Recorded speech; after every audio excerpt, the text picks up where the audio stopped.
صحیح طرح پروناؤنس کیجیے. میں اصل میں پروننسیشن سننا چاہ رہی ہوں کہ آپ لوگ کس طرح پروناؤنس کرتے ہیں ایک لفظ کو.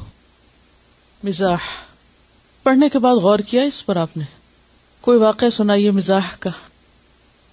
پڑھنے کے بعد اب تک مزاح کا کوئی واقعہ، کوئی سچویشن، کوئی چیز جو آپ کی طرف سے ہوئی ہو یا آپ نے مشاہدہ کی ہو اور اس میں کوئی چیز حق کے خلاف نظر آئی ہو. یعنی یہ ہوم ورک ہے ایک طرح سے، یہ ایکسرسائز ہے. پڑھے ہوئے پر غور کرنا، واپس جا کر اس پر دھیان رکھنا اور اس کو نہ بھولنا. یہ بیسیکلی ریوائز کرنا ہے اس علم کو جو عمل میں لانا ہے. کوئی چیز یہ بتا رہی ہے کہ کل انہوں نے کسی کی کوئی بات ان کی نقل اتار کر کرنا چاہی تو انہیں فوراً بات یاد آ گئی اور پھر انہوں نے دوسروں سے بھی شیئر کیا کہ ایسا نہیں کرنا. پچھلے ہفتے کے لیکچر میں جو اہم ترین بات قابل غور تھی وہ یہ ہے کہ نبی صلی اللہ علیہ وسلم کی جو اگزامپلز ہیں ہمارے سامنے مزاح کی اور خوش طبعی کی اور دل لگی کی، وہ ہمارے لیے بھی ایک اگزامپل ہے. اور بعض اوقات کھیل دل لگی میں ایک شخص دوسرے پہ پانی پھینک رہا ہے یا کوئی ایسی چیز پھینک رہا ہے، اس میں بچوں کو عام طور پہ دیکھا ہوگا آپ نے، کوئی بھی چیز ان کے ہاتھ میں تو ایک دوسرے پہ پھینکنے مارنے لگتے ہیں. تو ایز لانگ ایز کوئی چیز کسی کو ہرٹ نہ کرے، حد سے بڑی ہوئی نہ ہو، تو اس میں کوئی حرج نہیں ہے. دلیل کیا ہے اس کی؟ ایک دلیل تو یہ کہ آپ صلی اللہ علیہ وسلم اور حضرت عائشہ کے درمیان پانی کے چھینٹے کا تبادلہ ہوا تھا. یہ جو واٹر گیم ہوتی ہے اس کو اگر حد کے اندر رہ کے کیا جائے تو کوئی حرج نہیں ہے اس میں. دوسری دلیل، صحابہ کرام ایک دوسرے کی طرف خربوزے پھینکا کرتے تھے. یہ نہیں پتہ چلتا کٹے ہوئے تھے یا ثابت تھے، لیکن اس سے مجھے جو میرے امیجنیشن میں آیا وہ یہ کہ اگر بال کی شکل میں ایک دوسرے کی طرف پھینک رہے ہیں، اچھا میں پھینکتا ہوں تم پکڑ کے دیکھو، یہ نشانہ بعض اوقات ہم کرتے ہیں ایک دوسرے کی طرف پھینکنے کا. اور یہ بھی ہو سکتا ہے کہ اس کا چھلکا پھینکا ہو یا انیہا بطیخ کا لفظ آتا ہے، یہ تبادحون بطیخ، اور تبادح میں ایک دوسرے کی طرف مارنا یا پھینکنا، یہ بھی کھیلنے کی ایک قسم. دین کی جو روح ہے وہ نہیں ہے. یا تو ہم دین کے نام پہ بہت زیادہ سنجیدہ ہو جاتے ہیں یا پھر حد سے بڑھ جاتے ہیں دوسری طرف. تو دونوں کے بیچ میں رہنے کی ضرورت ہے. آج کا سبق پچھلے ہفتے کے سبق کا تتمہ ہے. تتمہ کا کیا معنی ہوتا ہے؟ تتمہ لکھیں گے کیسے؟ تا تا میم ہا، تمت کلمات ربک جیسے آتا ہے نا. التبسم مسکراہٹ، اسمائل. اس کا مادہ ہے با سین میم. بسم یبسم بسمن، مسکرانا. باسم کہتے ہیں مسکرانے والے کو. بعض لوگ نام بھی رکھتے ہیں باسم، بہت خوبصورت نام ہے. بسام بھی ہوتا ہے فعال کے وزن پر، بہت زیادہ مسکرانے والا. اسی طرح بشاشت کا لفظ بھی آتا ہے ایک، اور بشاشت کا لفظ جو ہے وہ مسکراہٹ سے زیادہ وسیع ہے. ہنس مکھ ہونا، کشادہ روح ہونا، خوش ہونا. تبسم نام بھی ہوتا ہے، اور تبسم کا معنی بھی مسکرانا ہے، اور یہ ابتسام اس کا مصدر بنتا ہے. ابتسام باب افتعال سے، مادہ وہی ہے بسم. اور بسمتن بھی کہتے ہیں، بسمہ بھی نام ہوتا ہے. بعض لوگ اس کو بسمہ کہتے ہیں، حالانکہ وہ اصل میں کیا ہے؟ بسمہ. بسمتن یعنی مسکراہٹ، اسمائل.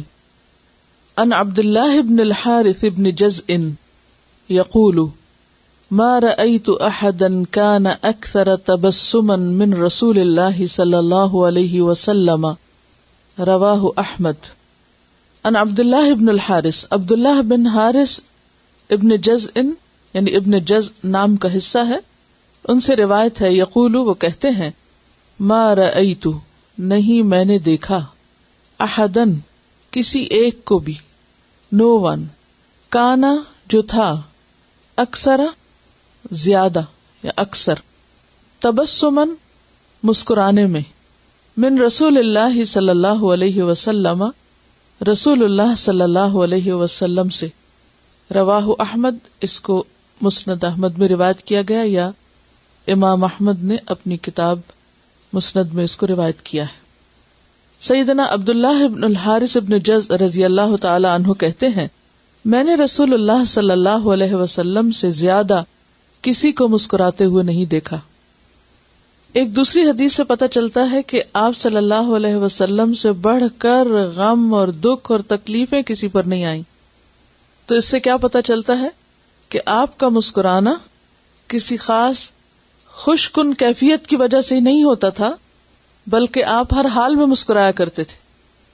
وہ کیا چیز ہے جو انسان کو ہر حال میں مسکرانے پہ مجبور کرتی ہے یا ہر حال میں مسکرانا سکھا دیتی ہے؟ کیونکہ مسکرانا صرف ظاہری فعل نہیں ہے، صرف چہرے پر منہ کا کھولنا یا ہونٹوں کو تھوڑا پھیلا لینا ہی مسکرانا نہیں ہے، بلکہ مسکرانا دل کی کیفیت کا ایک عملی اظہار ہے. اگر انسان کا دل خوش نہ ہو تو انسان مسکرا نہیں سکتا. اور ایک مسکراہٹ وہ ہوتی ہے جو انسان تکلفاً اپنے اوپر طاری کرتا ہے، اور ایک وہ ہوتی ہے جو عادتاً ہوتی ہے. تو مسکراہٹ عادت کب بنتی ہے؟ جب انسان خوشی اور غم، دکھ اور تکلیف، اچھے اور برے، ہر حال میں مسکرانا جانے. اور ہر حال میں مسکرا کون سکتا ہے؟ جو اللہ کی نعمتوں پر نظر رکھے، جو اس پر نظر رکھے جو اس کو ملا ہے، جس کے اندر ایک سینس آف اچیومنٹ ہو، احساس یافت ہو کہ میں نے کچھ پایا ہے، میرے پاس بہت کچھ ہے. احساس محرومی کا شکار انسان مسکرا نہیں سکتا. اس کے چہرے پر تلخی اور مایوسی اور نا امیدی اور ایک غم کی سی کیفیت ہوگی. مومن کا غم اس کے دل میں ہوتا ہے اور چہرہ اس کا مسکراتا رہتا ہے. اور یہ صرف اس وقت ہو سکتا ہے جب انسان کے اندر پازیٹو تھنکنگ ہو، مثبت سوچ ہو، جب انسان اپنے بارے میں اللہ کی طرف سے آئی ہوئی نعمتوں کے بارے میں غور کرے، اپنے دل ہی دل میں ان کی طرف توجہ دے، جب انسان کے دل میں دوسروں کی بھلائی ہو، دوسروں کی خیر خواہی ہو. ایک مسکراہٹ وہ ہوتی ہے جو تنہائی میں بھی ہوتی ہے، یعنی تنہائی میں بھی انسان مسکراتا رہتا ہے. اور تنہائی میں مسکرانا کس کے لیے ہے؟ اللہ کے لیے، کہ اللہ مجھے دیکھ رہا ہے. اور یہ مسکرانے کی عادت کب بنتی ہے؟ جب انسان کے اندر اللہ کی دی ہوئی نعمتوں پر خوشی کا ایک احساس ہوتا ہے. مثلاً اگر آپ اللہ تعالیٰ کی کسی بھی نعمت پر سوچنا شروع کر دیں، اور سب سے بڑھ کر نعمت ہدایت پر اور مختلف مواقع پر اللہ سبحانہ و تعالیٰ کی طرف سے جو رہنمائی ہمیں ملتی ہے، اس کے ملنے پر، اس کے پانے پر، تو آپ دیکھیں گے کہ خود بخود آپ کے اندر ایک مسکرانے کی کیفیت جنم لے گی. پھر آپ کو مسکراہٹ اپنے اوپر طاری نہیں کرنی پڑے گی، مسکراہٹ کا خول نہیں چڑھانا پڑے گا، اس کے لیے ایک شعوری کوشش نہیں کرنی پڑے گی، بلکہ آپ کے مزاج کے اندر وہ چیز شامل ہو جائے گی. یہی وجہ ہے کہ نبی صلی اللہ علیہ وسلم ہمیشہ مسکراتے رہتے تھے. ایک اور حدیث میں آتا ہے، حضرت ابو درداء سے حضرت ام درداء روایت کرتی ہیں. ام درداء کون تھی؟ فقیہہ خاتون تھی، صحابیہ تھی، بہت سمجھدار تھی، بہت جاننے والی تھی. ان کے شوہر ابو درداء بھی بہت اچھے صحابی تھے. وہ کہتی ہیں کہ میں اپنے شوہر کو دیکھتی کہ جب بھی وہ کوئی بات بیان کرتے نبی صلی اللہ علیہ وسلم کی تو مسکرانے لگتے، یعنی جب بھی وہ کوئی حدیث سناتے یا حدیث روایت کرتے تو مسکراتے. میں نے ان سے پوچھا کہ آپ خاص طور پر حدیث سناتے وقت کیوں مسکراتے ہیں؟ تو مسند احمد ہی کی روایت ہے، وہ کہتے ہیں ما رأیت رسول اللہ صلی اللہ علیہ وسلم یحدث حدیثا الا تبسم فی حدیثہ. ما رأیت، نہیں میں نے دیکھا. یہ کون کہہ رہے ہیں؟ ابو درداء. رسول اللہ، اللہ کے رسول صلی اللہ علیہ وسلم کو، یحدث حدیثا، کہ وہ کوئی حدیث بیان کر رہے ہوں، کوئی حدیث سنا رہے ہوں، کوئی بات کر رہے ہوں، الا تبسم، مگر یہ کہ وہ مسکراتے تھے، فی حدیث ہی، اپنی بات میں. تو جب میں آپ کی بات کرتا ہوں، آپ کی بات آگے روایت کرتا ہوں، تو صرف الفاظ کو روایت نہیں کرتا بلکہ عمل کو بھی روایت کرتا ہوں. اگر سارے دیندار لوگ صرف اس ایک حدیث پر عمل کرنے لگے کہ نبی صلی اللہ علیہ وسلم کی باتوں کو آگے بیان کرتے وقت مسکرانے لگے، تو کون دین سے بھاگے گا؟ ہم لوگ بعض اوقات کلام پر تو توجہ دیتے ہیں، لیکن کلام کے ساتھ جو اسٹائل تھا آپ کا، جو طریقہ کار تھا، اس کی طرف ہماری توجہ نہیں ہوتی. اگلی حدیث اس کے بارے میں ہے. وہ کیا طریقہ ہو سکتا ہے کہ انسان ہر وقت مسکرائے؟ میں نے آپ کو 2 باتیں بتائی. نمبر 1، اللہ کی نعمتوں کو یاد کرنا. کتنا بھی غم ہو، دکھ ہو، پریشانی ہو، لیکن فوراً اپنے ذہن کو موڑ دیں کس کی طرف؟ جو پایا ہے، جو ملا ہے. جب یہ خیال آتا ہے انسان کو کہ میرے پاس یہ نہیں ہے، یہ نہیں ہے، ایسا نہیں ہے، ویسا نہیں، تو خود بخود دل میں، سوچ میں انسان کے اندر ایک تلخی آنے لگتی، اور پھر وہ تلخی چہرے سے نمایاں ہونے لگتی. لیکن جو ہی انسان اپنے آپ کو موڑ لے اس طرف کہ میرے پاس یہ بھی تو ہے، یہ بھی تو ہے، یہ بھی تو ہے، تو پھر کیا ہوگا؟ جب خیالات اچھے ہوں گے، سوچ اچھی ہوگی، تو خود بخود آپ مسکرانے لگیں گے. دوسری بات، نبی صلی اللہ علیہ وسلم کا طریقہ کہ سب سے زیادہ آپ مسکرانے والے تھے. جب اس سنت کو آپ یاد رکھیں، اس مثال کو آپ یاد رکھیں، تو عمل میں مدد ملے گی. یعنی جب انسان کسی بھی گھٹن، کسی بھی تنگی تکلیف کا شکار ہو، اور خاص طور پر آپ دیکھیں کہ انسان کو طرح طرح کے خوف لاحق ہوتے ہیں، اور شیطان کا کام کیا ہے؟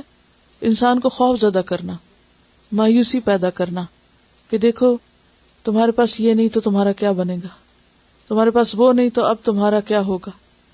انسان سوچے کبھی کہ اتنے سال جو میں نے زندگی کے گزارے تو وہ بھی تو گزر ہی گئے نا. سب کچھ تو نہیں تھا، جتنا کچھ تھا اس کے ساتھ گزر گیا. آگے بھی اللہ رازق ہے، وہ رب ہے، انسان نہیں ہے، چیزیں نہیں ہیں. ہر آنے والا دن ایک نیا دن ہوتا ہے. آج اگر آپ کو کوئی امکانات کسی چیز کے نظر نہیں آ رہے تو ضروری نہیں کہ یہی دن ہمیشہ کے لیے طاری رہے گا. یہ اللہ کا کرم ہے کہ ہر سویر کی ایک شام ہو جاتی ہے، اور ہر روز ایک نیا دن نکلتا ہے، اور کل یوم ہوا فی شأن. یعنی اللہ کے ہر فیصلے میں خیر ہے، اللہ کے ہر فیصلے میں ہمارے لیے بھلائی ہے. عن ابی ذر قال قال لی النبی صلی اللہ علیہ وسلم لا تحقرن من المعروف شیئا ولو ان تلقى اخاك بوجه طلق. رواہ مسلم کتاب البر والصلۃ. عن ابی ذر، ابو ذر رضی اللہ عنہ سے روایت ہے، قال کہا، قال لی النبی، کہا مجھ سے نبی صلی اللہ علیہ وسلم نے، لا تحقرن، نہ تم حقیر جانو. نون مشدد کیوں ہے؟ تاکید کے لیے. بالکل حقیر نہ سمجھو، من المعروف، نیکی میں سے، شیئن، کسی بھی چیز کو، نیکی کا کوئی کام حقیر نہ جانو، چھوٹا نہ سمجھو. ولو، اور اگرچہ، ان یہ کہ، تلقا، تم ملاقات کرو، اخا کا، اپنے بھائی کو، بوجہن، ساتھ چہرے کے، طلقن، کشادہ، کھلے. عن ابی ذر قال قال لی النبی صلی اللہ علیہ وسلم لا تحقرن من المعروف شیئا ولو ان تلقى اخاک بوجہ طلق. رواہ مسلم کتاب البر والصلہ. سیدنا ابو ذر رضی اللہ عنہ سے روایت ہے کہ رسول اللہ صلی اللہ علیہ وسلم نے مجھ سے فرمایا، یعنی خاص ابو ذر سے کہا، نیکی میں سے کسی چیز کو حقیر نہ سمجھو، اگرچہ تم اپنے بھائی سے کشادہ پیشانی سے ملو، کھلے چہرے کے ساتھ. اور کشادہ کا مطلب کیا ہوتا ہے؟ کھلا. اور کھلے کا مطلب کیا ہے؟ اگر آپ آنکھیں کھولے تو وہ انسان کے لیے خوف کا ذریعہ ہوتی. اسی طرح اگر آپ کانوں کو حرکت نہیں دے سکتے تو چہرے کو کھولنے کے لیے سب سے پہلے کیا کھولنا ہوتا ہے؟ منہ کھولنا ہوتا ہے. یعنی چہرہ تبھی کھلتا ہے جب منہ کھلتا ہے. جب منہ کھلتا ہے تو ساتھ ہی گال وغیرہ بھی اور باقی حصہ بھی پھیل جاتا ہے. تو مراد اس سے کیا ہے؟ مسکراتے ہوئے چہرے کے ساتھ. بوجہ طلق، کھلے چہرے سے، یعنی مسکراتے ہوئے چہرے سے. اب دیکھیے کہ انسانوں کا باہم میل ملاپ، انٹریکشن، یہ ترقی کی بنیاد ہوتا ہے. کسی بھی معاملے میں آپ آگے بڑھنا چاہیں تو آپ کے لیے ضروری ہے کہ آپ لوگوں کے ساتھ ملیں جلیں، سوشلائز کریں. اگر آپ لوگوں سے ملنا جلنا چھوڑ دیں گے یا لوگوں کے ساتھ بات چیت نہیں کریں گے اور آپ بالکل آئسولیٹ ہو جائیں گے، تنہائی پسند ہو جائیں گے، لوگوں سے چھپنا شروع کر دیں گے، تو اس میں کوئی خیر نہیں، اس میں کوئی بھلائی نہیں. کیونکہ انسان تنہا زندگی بسر نہیں کر سکتا. آپ کو ہر صورت کسی نہ کسی طرح ضرور ملنا ہے، خواہ آپ کم لوگوں سے ملیں یا زیادہ لوگوں سے ملیں. مثلاً اگر آپ اپنے گھر میں ہیں تو کیا کریں گے؟ اگر آپ شادی شدہ ہیں، شوہر کے ساتھ آپ کا انٹریکشن ہوگا، بچے پیدا ہو گئے تو ان کے ساتھ انٹریکشن ہوگا، پھر اس کے بعد ایکسٹینڈڈ فیملی، باقی جو رشتہ دار وغیرہ اگر قریب ہیں تو ان سے میل ملاقات، اگر وہ قریب نہیں ہے تو جو بھی آپ کے ہمسائے ہیں، یا اور اگر آپ کہیں کام پر ہیں یا کہیں بھی، تو ضروری ہے کہ آپ انسانوں کے ساتھ میل جول قائم رکھیں. لیکن انسانوں کے ساتھ جو ہی انسان میل جول قائم رکھتا ہے تو اس میں کئی قسم کی مشکلات پیش آتی ہیں. یعنی یہ ہو نہیں سکتا کہ انسان کسی انسان کے ساتھ تعلق رکھے اور پھر اس کو اس سے کوئی دکھ پہنچے ہی نہ. یہ نہیں ہو سکتا. آپ یہ کبھی بھی نہیں کہہ سکتے کہ فلاں شخص سے مجھے کبھی کوئی دکھ نہیں پہنچا. جو جتنا قریب ہوتا ہے، جس سے آپ جتنا زیادہ ملتے ہیں، اس سے آپ کو اتنی ہی تکلیف زیادہ پہنچتی. اب ایک طریقہ تو یہ ہے کہ آپ سب سے کاٹ کے الگ ہو جائیں، اور ایک یہ ہے کہ ملتے رہیں، دکھ اٹھاتے رہیں اور بھولتے رہیں، اور ان دکھوں کے اندر مسکراہٹ کا میٹھا گھولتے رہیں اور ان کو کم کرتے رہیں. تو انٹریکشن جو ہے یہ زندگی میں جہاں مشکل لاتا ہے وہاں خوبصورتی پیدا کرتا ہے، اور اس خوبصورتی میں پھر مسکراہٹ مزید خوبصورتی پیدا کرتی ہے. یعنی انسانوں کی جو ملاقات ہے، یہ جو میل ملاپ ہے، اس میں خوبصورتی کس سے آتی ہے؟ مسکراہٹ سے. اسی لیے آپ صلی اللہ علیہ وسلم نے ملاقات کا طریقہ بتایا. اب یہ ملاقات کوئی خاص، کوئی فارمل قسم کی ملاقات نہیں ہے کہ آپ کسی سے ٹائم لے کر خاص طور پر آپ ایک پرتکلف انداز میں کہیں ملاقات کرنے جا رہے ہیں اور اب آپ مل رہے ہیں اور آپ مصنوعی مسکراہٹیں ایکسچینج کر رہے ہیں. یہ مراد نہیں ہے. مثال کے طور پر آپ صبح سویرے اٹھتے ہیں، سب سے پہلے جس کی شکل دیکھتے ہیں، جو بھی ہے، اس کو دیکھ کر پہلا کام کیا کریں؟ مسکرائیں. آپ کا دن اچھا گزرے گا. اس کے بعد جس سے ملے، اس کے بعد جس سے ملے، جس کو بھی ملے مسکرائیں. کیا سوچ کے کہ اس نیکی کو حقیر نہ سمجھو، اس کو چھوٹا نہ جانو، کیونکہ یہ کئی نیکیوں کے دروازے کھول دے گی. اس سے کمیونیکیشن کا آغاز ہوگا، انٹریکشن کا آغاز ہوگا، اور پھر اس سے کیا ہوگا کہ بدگمانیاں دور ہوگی. جب بدگمانیاں دور ہوں گی تو تعلقات میں اور بہتری آئے گی. تعلقات میں بہتری آئے گی، کمیونیکیشن بڑھے گی، تو اس کا فائدہ کیا ہوگا؟ بہت سے الجھے ہوئے مسائل حل کرنے کا موقع ملے گا. اور پھر یہ بھی آپ یاد رکھیں کہ انسان عام طور پہ جیسے شکایت کرتا ہے کہ میرے ساتھ فلاں نے اچھا نہیں کیا، ایک لمبی لسٹ ہوتی ہے لوگوں کے پاس. وہ آج میری طرف ایسے دیکھ رہا تھا، وہ میرے خلاف بات کر رہا تھا، فلاں نے میرے ساتھ یہ کر دیا. ایک لمبی لسٹ ہوتی ہے، ہر ایک کے بارے میں کوئی نہ کوئی ہمیں شکایت رہتی ہے. اب اگر ہم اس میں اپنے آپ کو بھی اس لسٹ میں شامل کر لیں کہ اچھا ہم نے کیا کیا تھا، تو ہمیں پتہ چلے گا کہ آغاز ہم ہی نے کیا تھا. اگر کوئی ہمیں دیکھ کے نہیں مسکرایا تو میرا کیا فرض بنتا تھا؟ مجھے آغاز کر لینا چاہیے. کیونکہ یہاں پر کیا کہا جا رہا ہے؟ وَلَوْ أَن تَلْقَى، تم ملو. تو یہاں ہم خود ہیں نا، وہ تم کون ہے؟ نبی صلی اللہ علیہ وسلم ہمیں بتا رہے. اگرچہ ابو ذر کو کہا، لیکن یہ صرف ابو ذر کے لیے تو نہیں، تو سب کے لیے، کیونکہ آپ اپنے عمل سے یہ بتا رہے تھے. تو پھر اگر کوئی آغاز نہیں کرتا تو ہمیں آغاز کرنا ہے. جب ہماری طرف سے آغاز ہوگا تو کائنات کا ایک اصول ہے کہ دو اور لو، give and take, give and receive. جو دو گے وہی ملے گا، وہ سے بھری نگاہیں ڈالو گے تو وہی ملے گا. مسکراتا ہوا چہرہ دکھاؤ گے تو ایک دفعہ نہیں، دو دفعہ نہیں، تین دفعہ نہیں، بالآخر تو کوئی مسکرائے گا. کیونکہ بعض لوگوں کو نہیں پتا کہ یہ سنت ہے اور یہ ثواب ہے، اور بعض لوگ بھولے رہتے ہیں، تو ہم اپنے عمل سے ان کو یاد کرائیں. پھر اسی طرح آپ دیکھیے کہ پودوں اور پہاڑوں کا فرق دیکھیے. درخت ساتھ ساتھ جو لگے ہوتے ہیں، کیا آپس میں انٹریکٹ کرتے ہیں؟ کیسے؟ ہلتے جلتے رہتے ہیں. ہوا چلتی ہے تو کیا ہوتا ہے؟ کبھی ایک طرف جھوم جاتے ہیں، کبھی دوسری طرف جھوم جاتے ہیں، جیسے مسکرا رہے ہیں. مومن کی مثال کیا ہے؟ پودے کی طرح ہے. جب ہوا چلتی ہے تو جھک جاتا ہے، لیکن پہاڑ، پتھر وہ نہیں جھکتے.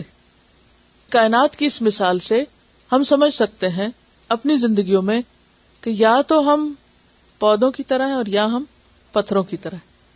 کچھ لوگ پتھروں کی طرح ہوتے ہیں، وہ نہ جھکتے ہیں، نہ بینڈ ہوتے ہیں، اور نہ ہی کسی کی طرف مائل ہوتے ہیں، وہ سیدھے کے سیدھے ہی اکڑے رہتے ہیں.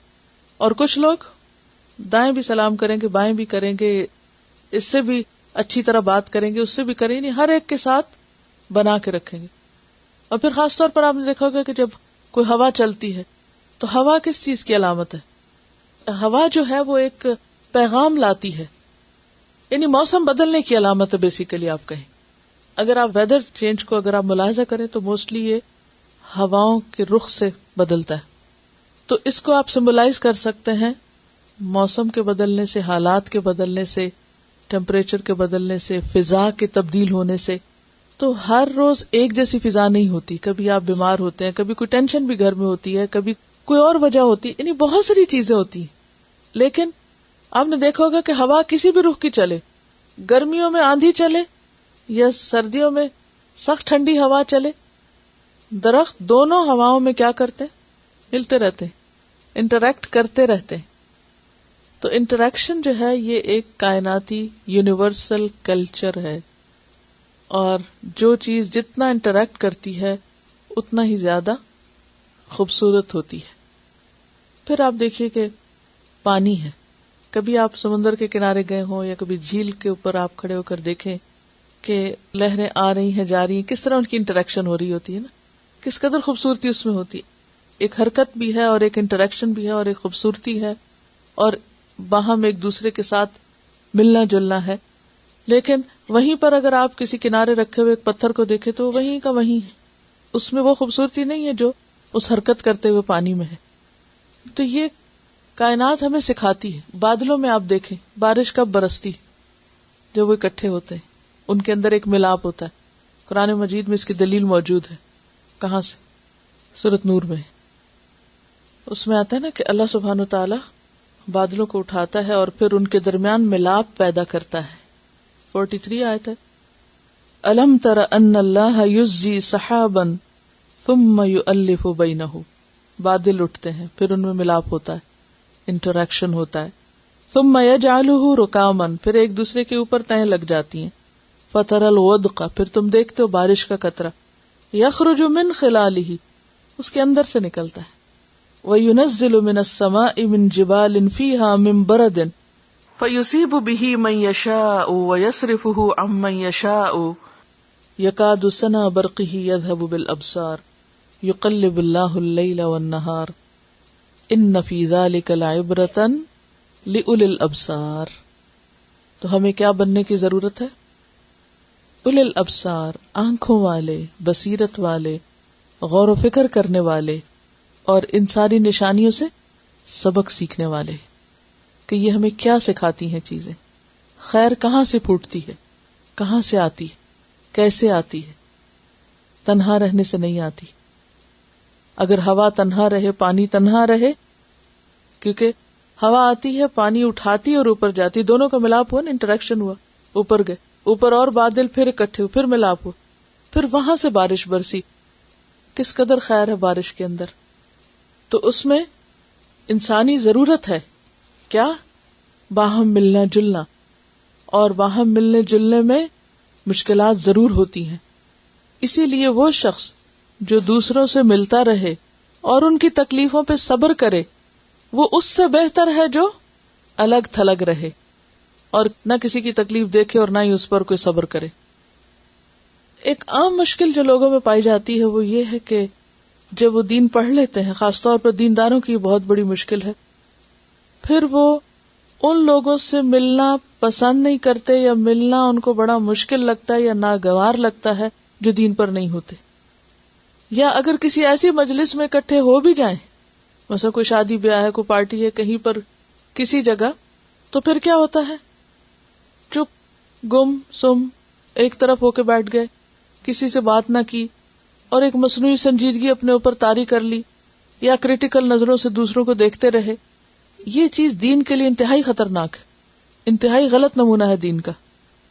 یا پھر اس انتظار میں رہے کہ بھی کوئی آئے اور ہم سے ملے. کیا کرنا چاہیے؟ خود اٹھنا چاہیے، خود جانا چاہیے، خود ملنا چاہیے، خود سلام کرنا چاہیے، خود ہر ایک کا حال پوچھنا چاہیے. کوئی چھوٹا ہو یا بڑا ہو یا برابر کا ہو، خود سب کے ساتھ انٹریکٹ کرنا چاہیے، کیونکہ آپ دین کے کیریئر ہیں، لوگ آپ کو دین کے نام سے جانتے ہیں، اور اگر آپ کسی کی بات کا جواب ہی نہیں دیتے تو یہ کیا ہے آپ کے اندر؟ کوئی ایروگنس ہے یا کوئی احساس کمتری ہے، انفیریورٹی کمپلیکس ہے؟ یہ کیا مسئلہ ہے کہ یہ اب نارمل بہیویئر ہوتا ہے، دس از اب نارمل. وہ بھی انسان ہے. اللہ کے رسول صلی اللہ علیہ وسلم کیا کیا کرتے تھے؟ اب میں نے آپ کو مثال سنائی تھی ایک صحابی کی جن کا نام ظاہر تھا، جو ایک گاؤں میں رہتے تھے اور سیاہ فام تھے، کالے رنگ کے تھے، اور آپ صلی اللہ علیہ وسلم کو گاؤں سے کچھ نہ کچھ بھیجتے رہتے تھے ہدیتاً، اور وہ اپنی چیزیں بھی لا کے بیچا کرتے تھے. تو اب کیا ہوا کہ وہ آئے اور بازار میں کچھ بیچ رہے تھے، تو انہوں نے نوٹس نہیں کیا، نبی صلی اللہ علیہ وسلم نے ان کو دیکھا. آپ ان سے اتنی محبت کرتے، اب دیکھیے شخص کون ہے، دیہاتی ہے، گاؤں کا رہنے والا ہے، کالے رنگ کا ہے، غلام ہے، بظاہر کیا سٹیٹس ہے، لیکن آپ صلی اللہ علیہ وسلم نے اس کو دیکھا، اگنور نہیں کیا، چپکے سے پیچھے سے گیا اور جا کے پکڑ لیا. تو آپ نے فرمایا کون مجھ سے اس کو خریدے گا؟ وہ بازار میں تھے، تو ظاہر ہے لوگ خریدنے بیچنے والے جا رہے تھے، کون اسے مجھ سے خریدے گا؟ تو اسے پتہ چلا کہ اچھا اللہ کے رسول ہیں. کہہ لگا کہ اللہ کے رسول صلی اللہ علیہ وسلم اگر آپ نے مجھے بیچا تو آپ گھاٹے میں رہیں گے، آپ کو کچھ نہیں ملے گا. اس سے آپ اندازہ لگائیں کہ ان معاشرتی سٹیٹس ان کا کیا تھا، جو وہ خود کہتے ہیں کہ اگر آپ مجھے بیچیں گے تو آپ گھاٹے میں رہیں گے، کچھ نہیں ملے گا مجھے بیچ کے. تو آپ نے فرمایا نہیں، تم بڑے قیمتی ہو، تم اللہ کے نزدیک کم قیمت نہیں ہو، انت غال، اللہ کے یہاں تم بڑے مہنگے ہو. ہم نے کبھی کسی کے ساتھ کیا ایسے؟ اب جیسے ہمارے گھر میں ادریس صاحب اور میں یہ ہوتے عام طور پہ شام جیسے اسکول میں کچھ تو انہیں پتا ہوتا ہے کہ گھر میں میں ہی ہوں، لیکن میں اکثر جا کے وہ کمپیوٹر بیٹھے کچھ کام کرتے تو پیچھے جا کے آنکھیں بند کر دیتی ہوں. بچپن میں ہم اکثر یہ کھیل کھیلا کرتے تھے ایک دوسرے کے ساتھ، فرینڈز وغیرہ کے، ہم ایک دوسرے کے پیچھے سے آنکھیں بند کر کے کہا بتاؤ کون ہے. اچھا اسے کیا فرق پڑتا ہے؟ پتا ہوتا ہے وہ ہاتھ، اچھا یہ فلاں ہے، یہ فلاں ہے. تو بعض اوقات پتا ہوتا ہے کہ ایک ہی گھر میں ہے اور اسی نے آ کے آنکھیں بند کی ہیں، لیکن جسٹ دوسرے کو احساس دلانے کے لیے کہ ہم ہیں. تو اس میں بعض اوقات ہم اتنے سنجیدہ ہو جاتے ہیں کہ بالکل اگنور کر دیتے ہیں ایک دوسرے کو. تو اس میں اب آپ دیکھیں کہ آپ صلی اللہ علیہ وسلم بازار میں اس کو پیچھے سے پکڑ کے کہتے ہیں اچھا میں بیچ رہا ہوں، اس کو کون لے گا مجھ سے؟ یہ کیا جسچر ہے؟ اپنائیت ہے، امپورٹنس دینا ہے. بہت سے بھاری بوجھ جو ہیں وہ انسان کے لیے بہت ہلکے ہو جاتے ہیں. ایک اور صحابی ہیں، ان کا نام ہے حضرت نعمان. ان کا بھی قصہ بڑا دلچسپ ہے. وہ آپ سے بہت بے تکلف تھے. ہر ایک اپنا اپنا مزاج ہوتا ہے نا. بہت بے تکلف تھے آپ سے. جب کوئی بازار میں نئی چیز آتی تو وہ چیز لا کر آپ کی خدمت میں بطور ہدیہ پیش کر دیتے، اور جب دکاندار پیسے مانگتا تو آپ کو ساتھ لے کے وہاں پہنچ جاتے اور عرض کرتے اللہ کے رسول فلاں چیز کی قیمت آپ ان کو دے دیں. آپ فرماتے بھائی تم نے وہ چیز ہدیے کے طور پہ مجھے دی تھی. وہ کہتے اللہ کی قسم میرے پاس اس کی قیمت نہ تھی، اور میں یہ چاہتا تھا کہ سب سے پہلے وہ چیز آپ کی خدمت میں پیش کروں. یہ سن کر آپ مسکرا پڑتے اور اس کو قیمت دے دیتے. دیکھیں بعض چیزیں گھر کی خریدنی ہوتی ہیں. اب یہ دیکھیں نا ان صحابی کا دل کیا چاہتا ہے کہ آپ کے پاس یہ چیز ہو. اب ان کو پتا ہے کہ آپ نہیں جائیں گے اور نہ خریدیں گے خود، تو وہ لا کے دے دیتے، کہتے اچھا چلیں اب قیمت ادا کریں. اب بعض چیزیں گھر کی خریدنی ہے، آپ ہسبینڈ وائف دونوں جا رہے ہیں، اگر شاپنگ کر رہے ہیں تو آپ کہیں یہ میں نے آپ کے لیے گفٹ لیا ہے، اب آپ پیمنٹ کر دیں. جی ہاں، یہ لڑکوں کو پڑھانا بہت ضروری ہے. تو بنیادی طور پر یہ ہے کہ ہمیں آغاز کرنا چاہیے. اگر کوئی نہیں مسکراتا یا اس کو عادت نہیں ہے تو ہم آغاز کریں.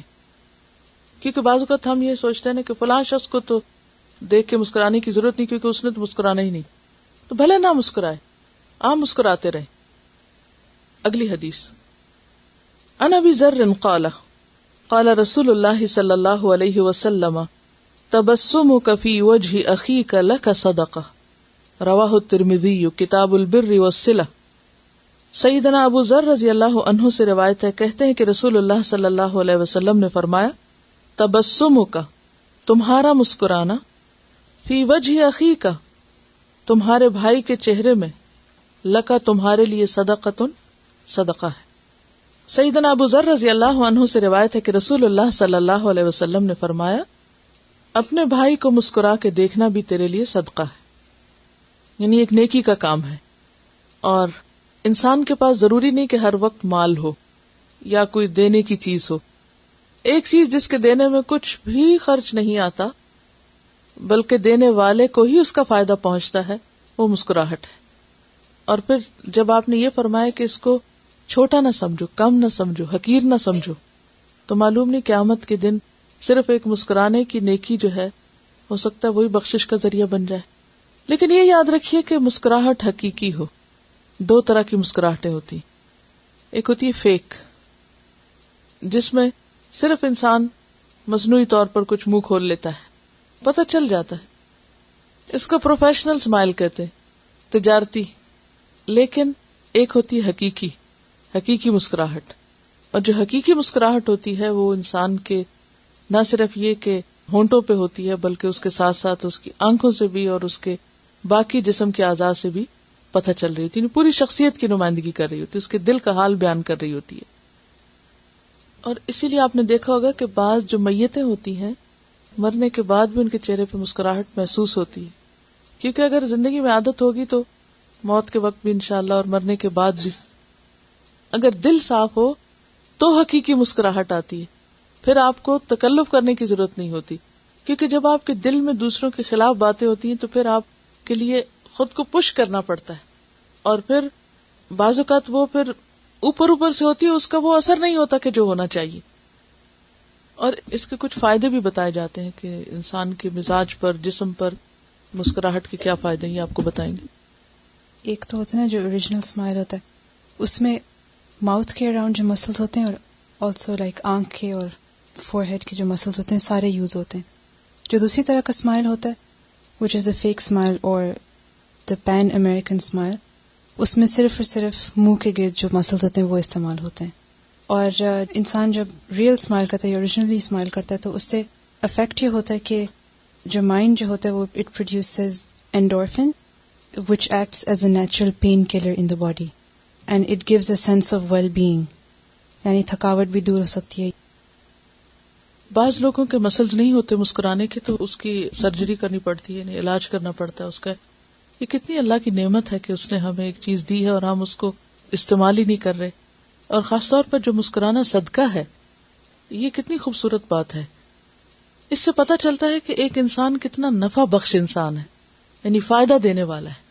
یعنی اگر آپ کسی کو کچھ نہیں دے رہے، صرف اسمائل ہی دے رہے ہیں، تو بھی آپ دوسرے کو کیا پہنچا رہے ہیں؟ فائدہ. کیونکہ آپ کو دیکھ کر وہ مسکرائے گا، کیونکہ فیشل فیڈ بیک آئے گی نا، تو جیسے آپ ریئیکٹ کریں گے وہ سامنے والا بھی کرے گا. گویا آپ صرف خود نہیں مسکرائے بلکہ آپ نے کیا کیا، دوسروں کو بھی مسکرانے والا بنا دیا. کیونکہ چہرے کی ایکسرسائز ہوتی رہتی ہے نا، تو چہرے پہ جھریاں بھی پھر کم پڑتی. مسکرانے سے جو انڈورفنس سیکریٹ ہوتے ہیں وہ نیچرل پین کلر ہیں، یعنی باڈی کو اندر اندر ہیل کریں گے اور ریلیکس کریں گے. ایک اور بات یہ ہے کہ یہ سوشل انٹیلیجنس کی علامت بھی ہے. لکھ لیجیے، یہ ورڈ کی ورڈ ہے، سوشل انٹیلیجنس. انٹیلیجنس کی کئی قسمیں ہیں اور یہ ایک سوشل انٹیلیجنس، یعنی کہ کون شخص سوشلی کتنا انٹیلیجنٹ ہے. اور خاص طور پر اگر آپ دین کا کام کرنا چاہتے ہیں تو آپ کو اس انٹیلیجنس کی بہت ضرورت ہے. ان عائشہ رضی اللہ عنہا قالت ما رأيت النبي صلی اللہ علیہ وسلم مستجمعا قط ضاحكا حتى ارى منه لهواته انما كان يتبسم. رواہ البخاری کتاب الادب. ان عائشہ رضی اللہ عنہا، عائشہ رضی اللہ عنہا سے روایت ہے، قالت کہتی ہیں، ما رأیت نہیں میں نے دیکھا، النبی نبی صلی اللہ علیہ وسلم کو، مستجمعا جمع کرتے ہوئے، یعنی بہت زیادہ، قط کبھی بھی، ضاحکن ہنستے ہوئے، یعنی اچھی طرح پورے طور سے کھل کر ہنستے ہوئے نہیں دیکھا کہ جس میں ٹھٹا ہو یا کہکہا ہو. کہکہا لگاتے ہوئے میں نے نہیں دیکھا کبھی بھی. جہاں آپ سب سے زیادہ مسکرانے والے تھے وہاں آپ نے کبھی کہکہا نہیں لگایا کہ آواز کے ساتھ بہت زور زور سے ہنسے ہو، کیونکہ وہ دوسری ایکسٹریم ہو جاتی ہے نا. حتی ارا یہاں تک کہ میں دیکھوں منہ آپ سے لہوات ہی آپ کے حلق کا کوا. لہوات جو ہے یہ لہات کی جمع ہے. لہات کہتے ہیں حلق کے اندر وہ ایک چیز لٹکی ہوئی ہوتی ہے نا, کوا بولتے ہیں اس کو, گھنڈی بھی بولتے ہیں پنجابی میں اس کو. تو آپ صلی اللہ علیہ وسلم یعنی پوری طرح منہ کھول کے اور بہت شور کر کے ہنسا نہیں کرتے تھے, بلکہ آپ مسکراتے تھے. انما کان یتبسم, بے شک آپ مسکراتے رہتے تھے. میں نے یہ ترجمہ کیوں کیا ہے, رہتے تھے, مسکراتے رہتے تھے. کانا. سیدہ عائشہ رضی اللہ عنہا نے بیان کیا ہے کہ نبی کریم صلی اللہ علیہ وسلم کو اس طرح کھل کر کبھی ہنستے نہیں دیکھا کہ آپ کے حلق کا کوا نظر آنے لگتا ہو. آپ صلی اللہ علیہ وسلم صرف مسکراتے تھے, یعنی مسکرانے میں اعتدال. جیسا کہ ایک دوسری حدیث میں آتا ہے, حضرت ابو ہریرہ رضی اللہ تعالیٰ عنہ کی حدیث ہے, آپ صلی اللہ علیہ وسلم نے فرمایا اقل, اور ایک اور روایت میں آتا ہے لا تکثروا. اقل کا مطلب قلیل کرو, لا تکثروا الضحک, بہت زیادہ مت ہنسو. فإن کثرت الضحک تمیت القلب, کیونکہ بہت زیادہ ہنسنے سے دل مردہ ہو جاتا. آپ نے دیکھا ہوگا کہ جب آپ بہت زیادہ کہکے لگا لیں یا بہت زیادہ ہنس لیں تو اس کے فوراً بعد وہ جو خاموشی کا وقفہ ہوتا ہے اس میں ایک اداسی بھی ہوتی ہے اور ایسا لگتا ہے جیسے کوئی چیز کھو سی گئی ہو. لیکن اگر آپ مسکراتے رہیں تو مسکراہٹ کے اینڈ پر آپ کو ایک خوشی سی محسوس ہوتی رہے گی, یعنی وہ ایک کنٹینیوس پروسیس ہوگا. جبکہ ایکسٹریم رویے کیا ہوتے ہیں, یا بہت سنجیدہ کوئی بات ہی نہیں کرنی, اور یا پھر خوب شور مچا کے ہنسنا, اور اس کے بیچ میں کوئی چیز نہیں. تو یا ادھر یا ادھر, یہ پسندیدہ صورتحال نہیں ہوتی. اصل پسندیدہ چیز کیا ہے, درمیان میں رہے انسان, اعتدال میں رہے. میں ایک لیکچر سن رہی تھی, فائز سیال پاکستان میں ایک بہت ہی اچھے ایک اسکالر کہہ لیجیے, ایک ریسرچر, تو ان کا ایک لیکچر میں سن رہی تھی. وہ کہتے ہیں کہ ہم نے اپنی زندگی سے اعتدال ختم کر دیا ہے. وہ ایک پروگرام پہ تبصرہ کر رہے تھے کہ میں ایک پروگرام دیکھ رہا تھا اور اس میں 200-300 لوگ ایک ہال میں بیٹھے ہوئے تھے, اور میں سب کے چہروں کو غور سے دیکھ رہا تھا, اور یوں لگتا تھا جیسے پریشانیوں میں ڈوبے ہوئے چہرے ہیں, اور معلوم نہیں کسی سے لڑ جھگڑ کر آئے ہیں, کیونکہ کسی کے چہرے پر بھی مسکراہٹ نہیں تھی. یعنی اتنے سارے آڈینس میں اسپیچز دیتے ہیں مختلف جگہوں, کہتے کہیں کوئی مسکراہٹ نہیں تھی. اور تھوڑی دیر میں کوئی بات ایسی ہوئی جو مسکرانے کی تھی, تو لوگ اس طرح لوٹ پوٹ ہو کر ہنس رہے تھے کہ جیسے کبھی انہوں نے کوئی غم نہ دیکھا ہو. تو میں پریشان ہو گیا کہ یہ کیا دو رویے ہیں. یا تو یہ حال تھا کہ کوئی مسکرا ہی نہیں رہا تھا, اور یا یہ حال ہے کہ جیسے وہ کرسیوں سے بھی گرنے لگے. اب اعتدال نہیں ہے, جبکہ اعتدال زندگی کو حسن بخشتا ہے. نبی صلی اللہ علیہ وسلم کا طریقہ کیا تھا, اعتدال. غم ہے تو بھی, خوشی ہے تو بھی, بہت زیادہ خوشی کی بات ہے تو بھی اپنے حد کے اندر, اور بہت غم کی بات ہے تو بھی حد کے اندر. کیونکہ ایسے رویے پر انسان کو ملامت نہیں ہوتی. گلٹ کب ہوتی ہے, جب آپ ہائپر ہو جاتے ہیں, غصے میں یا غم میں یا خوشی میں یا کسی بھی چیز میں بہت زیادہ کوئی چیز کر لیتے ہیں, اور پھر اس کے بعد دوسرا اس کا ریاکشن کیا ہوتا ہے, آپ کچھ بھی کرنے کے قابل نہیں رہتے. لیکن اگر آپ درمیانی رفتار سے چلتے رہے تو چلتے رہیں گے. آپ نے دیکھا ہوگا اگر آپ ٹریڈ مل پہ جاتے ہو تو مثال کے طور پر اگر آپ شروع میں ہی ہائی سپیڈ پر شروع کر دیں تو کیا کریں گے, تھوڑی دیر میں اکتا جائیں گے, تھک جائیں گے اور بند کر دیں گے. لیکن اگر آپ تھوڑے سے شروع کریں, سٹیپ بائی سٹیپ, اور پھر بھی درمیان میں ہی رہیں, تو آپ جتنی دیر چاہیں آپ اس پر واک کر سکتے ہیں. تو دیر تک کام کرنے کا نسخہ کیا ہے, اعتدال. ایک اور چیز جو کہ ہمیں نبی صلی اللہ علیہ وسلم کے اسوہ حسنہ میں ملتی ہے, وہ ہے غیر معمولی حالات میں مسکرانا. مثلاً اگر کوئی شخص خاموش ہے, کوئی آپ کو کچھ نہیں کہہ رہا, آپ اس کو دیکھ کے مسکراتے ہیں. کیونکہ جیسے ایک صحابی کہتے ہیں کہ آپ صلی اللہ علیہ وسلم جب بھی میری طرف دیکھے تو ہمیشہ مسکرائے. کبھی ایسا نہیں ہوا کہ آپ نے میری طرف دیکھا اور آپ مسکرائے نہ ہو. اب آپ دیکھیے کہ اگر کوئی کچھ نہیں کہہ رہا, خاموش بیٹھا, آپ اس کو دیکھتے ہیں, آپ مسکرا پڑتے ہیں. آپ کے کسی دوستی یا تعلق ہے, آپ اسے دیکھ کے مسکرا پڑتے ہیں. لیکن اصل پتہ انسان کا اس وقت چلتا ہے کہ جب کوئی کسی کے ساتھ بدتمیزی کر رہا ہو, کسی پہ زیادتی کر رہا ہو, اور وہ شخص اس وقت مسکرائے. یہ ہے اصل مسکرانا, کہ کسی کی زیادتی کے وقت مسکرانا. اور یہ مثال ہمیں نبی صلی اللہ علیہ وسلم کی سنت سے ملتی ہے. اس کے بارے میں متفق علیہ روایت ہے, بخاری اور مسلم کی. حضرت انس رضی اللہ تعالیٰ عنہ کہتے ہیں میں رسول اللہ صلی اللہ علیہ وسلم کے ساتھ چل رہا تھا. آپ کے اوپر موٹے کنارے کی نجرانی چادر تھی. بعض اوقات ایسا تھا نا کہ آپ نے دوپٹہ لیا ہو یا چادر تو اس کے کنارے پہ کوئی چیز لگی ہوئی ہوتی ہے تو اس سے کیا ہوتا ہے, کنارہ ہیوی ہو جاتا ہے, کھردرا بھی ہو جاتا ہے بعض اوقات, جیسے گوٹا کناری جس کو آپ کہتے ہیں مثلا. تو ان کے اوپر جو چادر تھی اس کا کنارہ موٹا تھا, بعض اوقات تو موڑنے کی وجہ سے موٹا ہو جاتا ہے, کھردرا ہو جاتا ہے. ایک دیہاتی آپ سے ملا, اس نے آپ کی چادر پکڑ کر آپ کو نہایت زور سے کھینچا, یعنی کوئی بات نہیں کہی, کچھ نہیں کہا, اور آپ جا رہے ہیں اور وہ کیا کرتا ہے کہ آپ کی چادر پکڑ کے کھینچنا شروع کر دیتا ہے, اور بہت ہی زور سے کھینچا, اور چادر کھینچنے کی وجہ سے آپ کے کندھے پہ نشان پڑ گیا. آپ خود سوچیں کہ کتنی شدید کھینچی ہوگی. اس کے بعد یعنی کھینچ کھچا کے اس کے بعد وہ کہنے لگا, اے محمد صلی اللہ علیہ وسلم مجھے اس مال میں سے دینے کا حکم دیجئے, یعنی کسی کو کہیے کہ مجھے بھی دیجئے جو آپ کے پاس ہے, یعنی کوئی غنیمت کا ہوگا یا کہیں سے آیا ہوگا کچھ. آپ نے اس کی طرف دیکھا اور مسکرا دیے, آپ نے اس کی طرف دیکھا اور مسکرا دیے. پھر آپ نے اس کو مال دینے کا حکم دیا کہ اس کو دے دو, کچھ رکھیے اپنے آپ کو ایسی جگہ. کوئی آپ کو پش کر رہا ہو, بعض اوقات ایسا ہوتا ہے نا کوئی بھیڑ ہوتی ہے یا کوئی اور وجہ ہو جاتی کہ کوئی اجنبی شخص آپ کو دھکا دے بیٹھتا ہے یا کوئی اور اس سے گستاخی ہو جاتی, آپ پلٹ کے کیسے دیکھیں گے اس کو؟ بچے کرتے, بچے ماؤں کے ساتھ اکثر ایسے کرتے ہیں, کبھی ان کے بال کھینچتے ہیں, کبھی کپڑا کھینچتے ہیں, کبھی تو کیا کرتے ہیں پلٹ کے. اور پھر آپ دیکھیے کہ راستے میں جا رہے ہیں, آپ راستے میں جا رہے ہیں اور راستے میں صرف آپ ہی تھوڑی ہوں گے, اور بھی تو لوگ ہوں گے دیکھنے والے. تھوڑی دیر کے لیے سوچیے کہ آپ کہیں جا رہے ہیں اور پیچھے سے کسی نے آپ کا کپڑا کہیں دیا اور صرف ادھر کھینچا ہی ہے, ابھی کوئی نشان نہیں پڑا, کچھ نہیں پڑا, تو آپ اگر پلٹ کے اس کو دیکھیں گے تو کھا جانے والی نظروں سے ڈیئر یو, آج کے بعد تم کر کے تو دیکھو, یہ کسی اور سے کرو. تم آپ ایک اتھارٹی بھی ہیں, آپ کے پاس ہے وہ سب کچھ جو کسی کے پاس ہو سکتا ہے, لیکن آپ پلٹ کے اس کو دیکھے اور مسکرا دیے. یہ ہے اخلاق. انک لعلی خلق عظیم. ہم کن سنتوں کی پیروی کا دعویٰ کرتے ہیں؟ کن سنتوں کی پیروی کا؟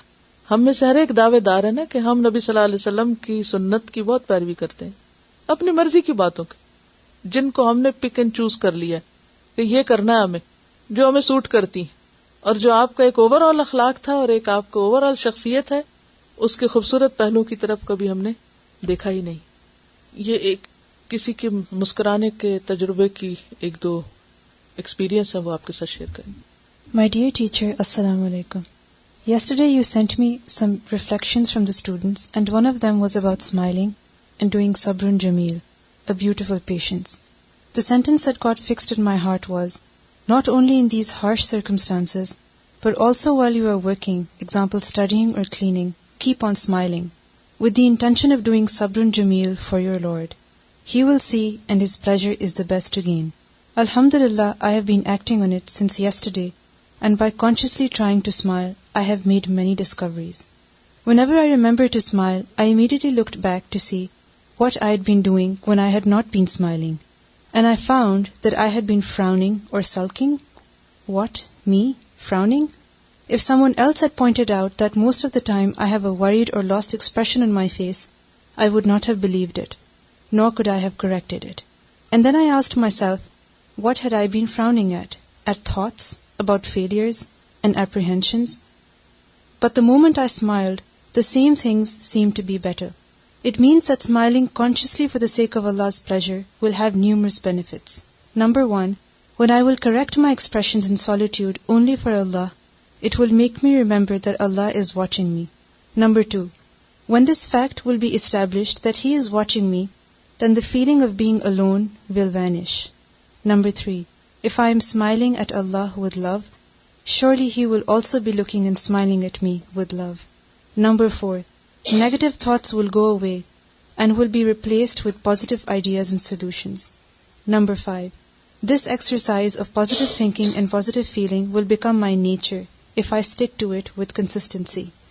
Number 6, this positive energy will be radiated in my environment too, and my near ones will also feel comfortable with me, so will create less problems. Number 7, and if there is any problem, I will be able to smile even then, inshallah, because then Allah will give me hope and energy. So all those with burdened hearts can give themselves a treat right away and smile for the pleasure of Allah. کیا سیکھا؟ تنہائی میں بھی smile کرنا. اور اگر آپ یہ سوچ لیں کہ فرشتے کیمرے لے کے کھڑے ہیں، کیونکہ عام طور پر اگر ہم نہ بھی اسمائل کرتے ہوں تو کب اسمائل کرتے ہیں؟ جب ہمیں پتا ہوتا ہے کہ کوئی فوٹو کھینچ رہا ہے. وہ بھی کہتے ہیں کہ چیز کہو، نہ بھی اسمائل کر سکو تو چیز کہو، خود ہی اسمائل نظر آنے لگے گی. ہاں، اس وقت کیوں مسکراتے ہیں؟ وہ پتا ہوتا ہے کہ وہ تصویر خراب آئے گی اگر نہیں مسکرائے تو. امپریشن ڈالنے کے لیے، دوسروں پر ایک امپریشن بنانے کے لیے نا. کیونکہ انسان کی فطرت میں ہے مسکرانا، اس لیے بچہ بھی مسکراتا ہے پیدا ہونے کے بعد. یعنی اس کو کوئی سکھاتا نہیں ہے. آنکھیں بند ہوتی ہیں اور بچہ مسکرا رہا ہوتا ہے، اور سوتے ہوئے بھی مسکراتا ہے. فیٹس بھی اسمائل کرتا ہے. ریسرچز بتاتی ہیں کہ فیٹس بھی اسمائل کرتا ہے. تو یہ تو اللہ نے ہماری فطرت میں رکھ دیا ہے. یہ الگ بات ہے کہ ہم اپنی فطرت مسخ کر دیں. سوچ کے بدلنے سے بہت کچھ بدل جاتا. دین کا ایک ایسا نمونہ نہ پیش ہو کہ دین نے ان کو یہ سکھایا یا قرآن پڑھ کے ان کا حال یہ ہو گیا ہے، کیونکہ اس سے آپ نہیں بلکہ وہ قرآن یا وہ جو دین ہے وہ بدنام ہوگا. اس میں یہ ہے کہ اسمائل کی ڈگریز ہوتی ہیں نا، اور سٹائل ہوتے ہیں. ایک اسمائل تنزیہ بھی ہوتی ہے، اور ایک ریڈیکیول کرنے والی بھی ہوتی ہے، اور ایک خیرخواہی والی بھی ہوتی ہے، اور ایک دوسرے کو کام ڈاؤن کرنے والی بھی ہوتی ہے، ریلیکس کرنے والی ہوتی ہے. تو جب آپ اپنے اندر کی فیلنگز کے ساتھ مسکرائیں گے اس کو فائدہ پہنچانے کے لیے، تو انشاءاللہ وہ ایسا نہیں محسوس کرے گا. اٹ ڈیپینڈس کہ وہ سٹائل کیا ہے. ایک چھوٹا سا اور بھی right up. Yesterday I had started on my program of conscious smiling, in which I tried to smile even when I didn't feel like it, and was being irritated by some trivial things. This was a part of my self-development plan to smooth out the patches of not very good behavior, especially with my sons, who test my patience to the limits at times. I found that acting on the sunnah of the Prophet ﷺ has a lot of benefits. Number 1, it puts your mind in the right perspective. Number 2, it is an instant tool to see the absurdity of getting angry at such a little thing. Number 3, you instantly start feeling good even if you are alone and smile to yourself. Number 4, if there is someone receiving that smile, then the effects are multiplied. Number 5, you can teach others to keep a cool head by just a smile instead of a long lecture. Number 6, the best thing is that it's difficult to stay angry when you smile. Number 7, you cannot smile and scold at the same time. Number 8, even if you don't see any positive outcome, you feel good that you are trying to follow your beloved Rasul sallallahu alaihi wasallam, and you will get an ajr in the akhirah. The list is endless, and as I thought about it, I realized that no sunnah of our Prophet sallallahu alaihi wasallam is as simple as it appears on the surface. Each and every aspect is full of volumes of hikmat. That is what makes it so adorable. Lots of love and smiles.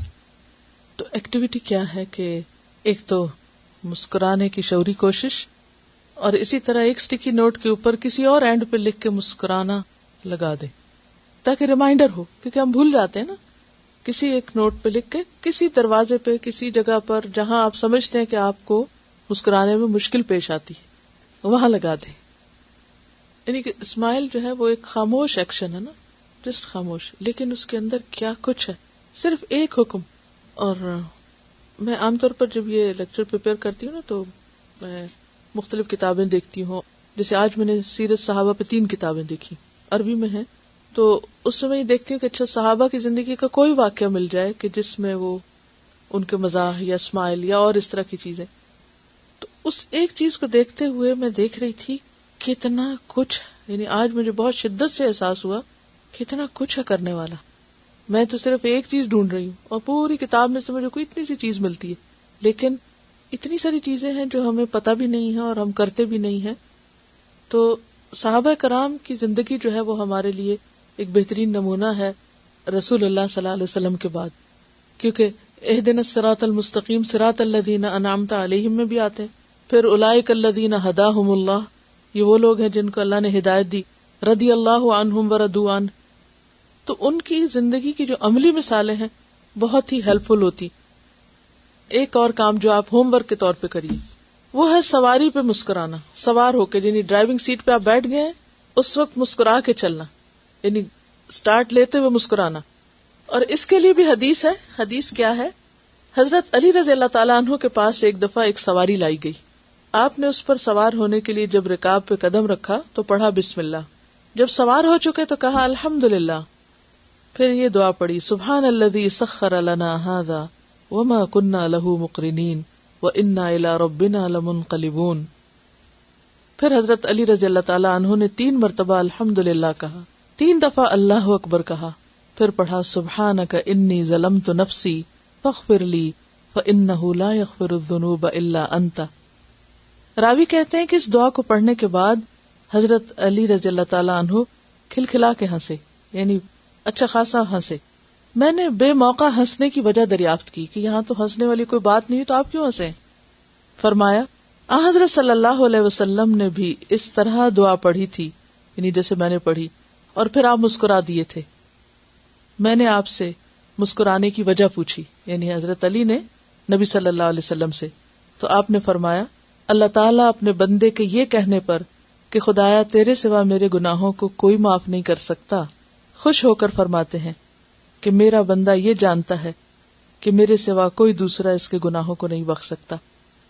یعنی جب بندہ استغفار پڑھتا ہے تو اللہ تعالیٰ مسکراتا ہے, تو اللہ تعالیٰ کے خوش ہونے پر نبی صلی اللہ علیہ وسلم خوش ہوئے, مسکرائے, یعنی خاص طور پر اس موقع پر.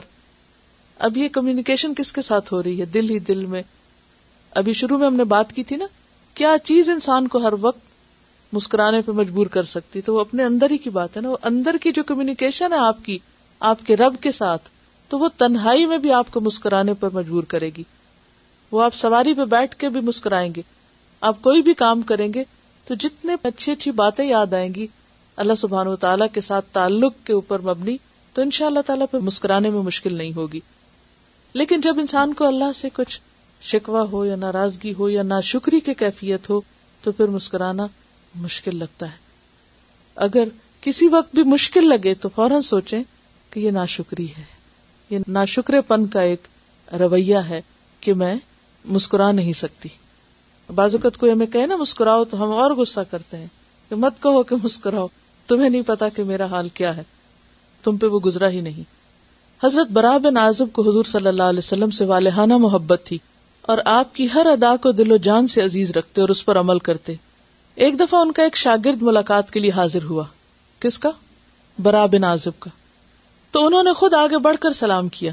یعنی استاد کا کام صرف یہ نہیں کہ وہ انتظار کرے اچھا میرا شاگرد مجھے سلام کرے, بلکہ کیا ضروری ہے کہ خود آگے بڑھ کر سلام کر لے. خود آگے بڑھ کر سلام کیا, پھر شاگرد کا ہاتھ اپنے ہاتھ میں لے کے مسکرانے لگے, یعنی سلام کرتے ہوئے مسکرانے لگے. پھر فرمایا جانتے ہو میں نے ایسا کیوں کیا؟ شاگرد نے عرض کیا آپ ہی فرمائیں. فرمایا ایک مرتبہ رسول اللہ صلی اللہ علیہ وسلم کو ایسا کرتے ہوئے میں نے دیکھا تھا, اور اس پر آپ صلی اللہ علیہ وسلم نے مسکراتے ہوئے یہ ارشاد بھی فرمایا تھا کہ اگر 2 مسلمان بغیر کسی ذاتی غرض کے, بغیر کسی لالچ اور غرض کے ایک دوسرے کو اس طرح ملے, یعنی مسکراتے ہوئے ملے, اس طرح کا اشارہ کس چیز کی طرف تھا؟ مسکرانے کی, یعنی خوش ہو کر ملے, یعنی یا مصافحہ کریں تو اللہ تعالیٰ دونوں کو بخش دیتا ہے. یعنی ایک مسلمان سے ملاقات کرنا اور ملاقات کے وقت ہاتھ ملانا اور ہاتھ ملاتے ہوئے مسکرانا, ٹھیک ہے ہر وقت ہر موقع پہ اور ہر روز تو یہ کرنا بعض اوقات مشکل ہو جاتا ہے, لیکن جیسے اگر کوئی یعنی کہ کچھ دن کے بعد آیا ہے یا دور سے آیا ہے یا کسی بھی وجہ سے, یا اگر ممکن ہو تو خالی کھڑے ہونے سے بہتر ہے کہ انسان ہاتھ ملا لے, اور ہاتھ ملانے کے ساتھ ساتھ مسکرا بھی لے, تو آپ دیکھیں گے کہ دل کی جو میل ہے وہ بھی نکل جاتی ہے. تو یہ وہ راز ہے جو بنیاد ہے اچھے تعلقات کی. یعنی مسکرانا اگر دیکھا جائے تو پورے اس میں پرسپیکٹو میں دراصل کیا ہے؟ اچھے تعلقات کا راز, انٹریکشن کی خوبصورتی اور انٹریکشن کی مضبوط بنیاد. ایک اور موقع, ایک مرتبہ نبی صلی اللہ علیہ وسلم کو اپنی حجامت کروانا تھی, یعنی بال کٹوانا تھے, تو سفر میں ایک صحابی آپ کے ساتھ تھے, تو آپ نے ان کو بلوایا. وہ حاضر ہوئے اور اپنا سر مبارک آپ نے اس کے سامنے کیا کہ اچھا تم اب کرو حجامت, اور مسکراتے ہوئے مزاحن فرمایا بھائی تم کو اللہ کے رسول نے اپنے سر پر اس حال میں قابو دیا ہے کہ تمہارے ہاتھ میں اس طرح ہے, یعنی میرا سر تمہارے ہاتھ میں اور تمہارے ہاتھ میں اس طرح ہے. تو اس پر اس نے عرض کیا میرے ماں باپ آپ پہ قربان ہو, اللہ کا مجھ پر احسان ہے کہ اس نے مجھ جیسے کو آپ کے بال تراشنے کی سعادت بخشی ہے, اور یہ صحابی معمر بن عبداللہ تھے. مسند احمد نے اس کو روایت کیا ہے. تو اس سے کیا پتہ چلتا ہے کہ روزمرہ کے چھوٹے چھوٹے کاموں پہ، ڈرائیونگ کرنے لگے ہیں، سواری پہ بیٹھے ہیں، سوار ہوئے ہیں، کوئی بھی کام کر رہے ہیں تو اس میں کوئی بہانہ ڈھونڈ لیجیے مسکرانے کا. حضرت ام قیس کا ایک واقعہ ہے چھوٹا سا. ام قیس کا بیٹا فوت ہو گیا تو وہ اس میں بہت ایک طرح سے بدحواس ہو گئی، کیونکہ بعض اوقات بدحواسیاں بھی مسکراہٹ کا سبب بن جاتی نا. تو جو بیٹے کو غسل دے رہا تھا ان سے کہنے لگی میرے بچے کو ٹھنڈے پانی سے غسل نہ دینا ورنہ یہ مر جائے گا. آپ صلی اللہ علیہ وسلم کو یہ بات پہنچی تو آپ مسکرا دیے اور ان کو طویل عمر کی دعا دی صحابیہ کو. چنانچہ ان خاتون نے تمام عورتوں سے زیادہ عمر پائی. اب آپ دیکھیے کہ بعض اوقات انسان سے ایسے بدحواسی کے واقعات ہو جاتے ہیں، اگر ہمیں پتہ چلے تو ہمارا تبصرہ کیا ہوتا ہے؟ بے وقوف، احمق، یہ کوئی بات تھی کرنے کی. نبی صلی اللہ علیہ وسلم نے جب سنا، اور آپ دیکھیے کہ بظاہر اس میں مسکرانے کا کوئی موقع لگتا نہیں کہ اب بیٹا فوت ہو گیا ہے اور اس موقع پر ایسے یعنی گھبراہٹ میں الفاظ منہ سے نکل گئے ہیں، کیونکہ ماؤں کو ہر وقت بچوں کی فکر ہوتی ہے نا. ایک ماں کا دل ہے نا، بچے کو کوئی اٹھائے، بچے کو کوئی نہلائے، کوئی کچھ کرے تو ہم ساتھ ساتھ بولتے چلے جاتے ہیں، دیکھو اس کو یہ نہیں کھلانا، اچھا وہ نہیں کر، انکانشیسلی کچھ کہہ رہے ہوتے ہیں. تو ان کے منہ سے بھی اسی طرح نکل گیا. تو بعض اوقات انسانوں سے بدحواسی میں بہت کچھ منہ سے نکل جاتا ہے. تو ایسی چیزوں کو چھیڑ بنانے کی بجائے یا کسی کا مذاق اڑانے کا ذریعہ بنانے کی بجائے یا اس کے اوپر اس طرح کے کمنٹ پاس کرنے کی بجائے دعا دینی چاہیے. سبحانک اللہم و بحمدک نشہد ان لا الہ الا انت نستغفرک و نتوب الیک. السلام علیکم و رحمۃ اللہ وبرکاتہ.